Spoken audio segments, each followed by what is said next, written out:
सभी माताओं को, बहनों को मेरा प्यार भरा राधे राधे। सभी सनातनियों को मेरा प्यार भरा राधे राधे। इस वीडियो में जो हम चर्चा करने जा रहे हैं वो एक बहुत सुंदर व्रत है जो अधिकांश माताएं बहन अपने बच्चों के लिए रखती हैं। आप समझ गए होंगे मैं कर रहा हूं अहोई अष्टमी की बात। माताएं अपने बच्चों को प्रसन्न रखने के लिए, उनकी दीर्घ आयु के लिए, उनके स्वास्थ्य के लिए, उनकी सफलता के लिए हमारी माताएं बहन जो हैं ये अहोई अष्टमी का व्रत अवश्य करती हैं। और ये कार्तिक मास के कृष्ण पक्ष की अष्टमी की तिथि को ही हम लोग अहोई अष्टमी कहते हैं। अहोई अष्टमी माता बहनों के द्वारा जो किया जाने वाला विशेष पर्व है वो बहुत ही सुंदर फल देने वाला, संतान को शिक्षा, कैरियर, कारोबार और उसके परिवार के जीवन की बाधाएं दूर करने के लिए माताएं बहन रखती हैं। मैं इस वीडियो में आपको ये भी बताऊंगा कि माता को कौन सा पुष्प उस समय अर्पित करें, और मैं ये भी बताऊंगा कि माता को किस चीज़ का भोग लगाएं और माता से कौन सी प्रार्थना करें। जितनी भी माताएं बहन अपने बच्चों की दीर्घ आयु चाहती हैं, जो उनके करियर में सफलता चाहती हैं, उन्हें ये वीडियो पूरा सुनना है और अपने बच्चों के लिए ये विशेष काम करने हैं। आपको सभी को करने हैं। इसमें आप देखते होंगे कि कई माताएं बड़ी कठिन परिस्थिति से गुजरती हैं। कई माताएं बहन जो है गर्भ भी धारण नहीं कर पाती हैं। गर्भ आता भी है तो नष्ट हो जाता है, वो दीर्घकालीन तक नहीं रह पाता है। आदि कई प्रॉब्लम्स होती हैं जिसे मिसकैरेज इत्यादि कहते हैं।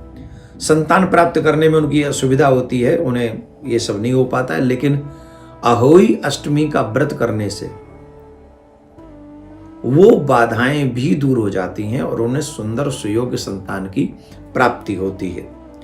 अहोई अष्टमी में जिन लोगों को, मैं एक और उपाय बता दूं आपको, जिन लोगों को संतान होने में असुविधा होती है उन लोगों को राधा कुंड में जाकर स्नान करना चाहिए।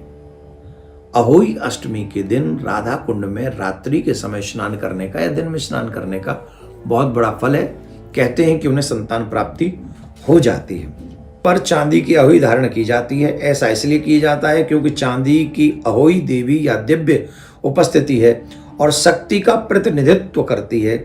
इस माला में चांदी की मोती होते हैं जिसमें धागे में पिरोकर महिलाएं अपने गले में धारण करती हैं। हमारे धर्म में चांदी को एक शुभ धातु माना जाता है। कहते हैं चांदी की अहोई पहनने से सौभाग्य की प्राप्ति होती है। तो चांदी तो वैसे ही हमारे यहाँ बड़ा शुभ माना जाता है और सभी लोग चांदी पहनते भी हैं। मोस्टली सब तो खैर कहाँ पहनते होंगे, पर हाँ जितने भी लोग पहनते हैं वो पहनते हैं। हमें क्या नहीं करना चाहिए इस व्रत में? काले कपड़े तो बिल्कुल भी नहीं पहनने चाहिए। काले कपड़े तो त्योहार पे, पूजा में, पाठ में, मंदिर में कभी भी नहीं पहनने चाहिए।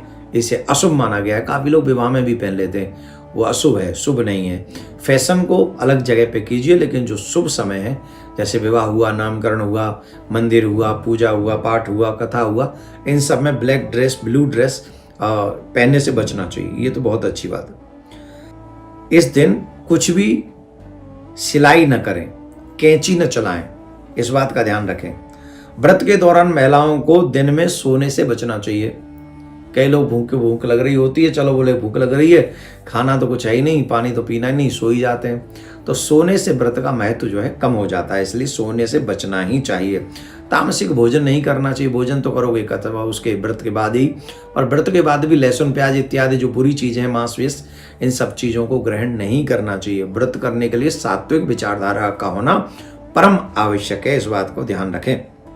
बासी फूल इत्यादि नहीं हम लोग प्रयोग करें, इन सब से बचना चाहिए। अहोई माता को पूजन के दौरान दूध और भात का भोग लगाना चाहिए। हमने आपको बताया, हम बताएंगे, दूध भात का भोग लगाना चाहिए। इसके बाद माता के हाथ में लाल फूल देना चाहिए, उनके चरणों में लाल फूल चढ़ाना चाहिए। अपने हाथ में लाल फूल लेकर संतान के करियर की शिक्षा की प्रार्थना करें। संतान को अपने हाथों से दूध भात खिलाएं, फिर लाल फूल अपनी संतान के हाथ में दें और फूल को सुरक्षित रखने के लिए कहें। जब प्रार्थना कर ले हाथ में लाल फूल लेके, मेरे बच्चे को ये मिलना चाहिए, नहीं मिलना, बस वॉट एवर जो आप चाहते हैं अपने बच्चे के लिए, दीर्घायु हो, स्वस्थ रहे, निरोगी काया उसे प्राप्त हो, आदि आदि जो भी माताओं की 5 मिनट की जो प्रार्थना होती है, आप जम के उसे 10 मिनट तक बढ़ा लें और खूब नेत्र बंद करके माता रानी को, अहोई माता को सुनाएं।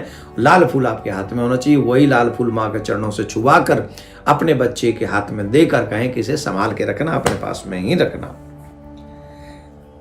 जिन बच्चियों की या बच्चों की शादी नहीं होती, अहोई माता से आप वो भी प्रार्थना कर सकती हैं, माता वो भी सुनेंगी और उन बच्चों की शीघ्र शादी करवा सकती हैं। वो माता करेंगी, मैं नहीं करा सकता।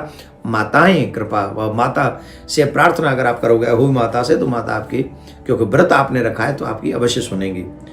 ज्योतिष शास्त्र के अनुसार अहोई अष्टमी के दिन बड़ा शुभ माना जाता है। इस दिन अगर कोई अहोई माता को गुड़ और चांदी की माला अर्पित कर जाए तो सभी मनोकामना पूरी हो जाती हैं। साथ ही माँ पार्वती के मंत्र का जाप भी हमको करना चाहिए। वो मंत्र क्या है? ओम ह्रीम उमाई नमः, ओम ह्रीम उमाई नमः। ये माँ पार्वती का मंत्र है, इसका जाप आप कर सकते हैं। संतान को गुड़ खिलाएं और अपने हाथों से उसके गले में चैन पहनाएं और उसके सिर पर हाथ रखकर माँ भगवती से जो आपने प्रार्थना की है उसके सर पे हाथ फहराते हुए कहें कि माँ आपकी सारी मनोकामना पूरी करे। तो आप अपने उस बच्चे को आशीर्वाद दे सकती हैं। जिन जिन के घरों में बच्चे हैं, जिनकी हेल्थ ठीक नहीं रहती, जिनकी शादी लेट होती है, शादी में देर हो रही है, या जिनका पढ़ाई में मन नहीं है, या जिनकी जॉब नहीं लग रही है, उन सब माताओं को अहोई अष्टमी का व्रत रखना चाहिए। और जो प्रॉब्लम आपके बच्चे के साथ हो, उसी प्रॉब्लम को माता से प्रार्थना आपको करनी है, जिससे माता रानी अहोई माता आपकी भावना को पूर्ण करे। मैं आपके लिए प्रार्थना करता हूँ, आपके बच्चों के लिए प्रार्थना करता हूँ। माता रानी आपके बच्चों की समस्त समस्याओं का समाधान करे। आप सुखी रहें, आपके बच्चे सुखी रहें, आपके पति थोड़े एक्स्ट्रा ठीक रहें, जिससे वो ठीक रहेंगे तो आप दोनों ठीक रहेंगे। बहुत बहुत धन्यवाद, साधुवाद। इस वीडियो को हर उस घर में पहुंचा दें जिस घर में सनातनी माएँ अपने बच्चे के लिए अहोई अष्टमी का व्रत करती हैं। बहुत बहुत धन्यवाद। राधे राधे।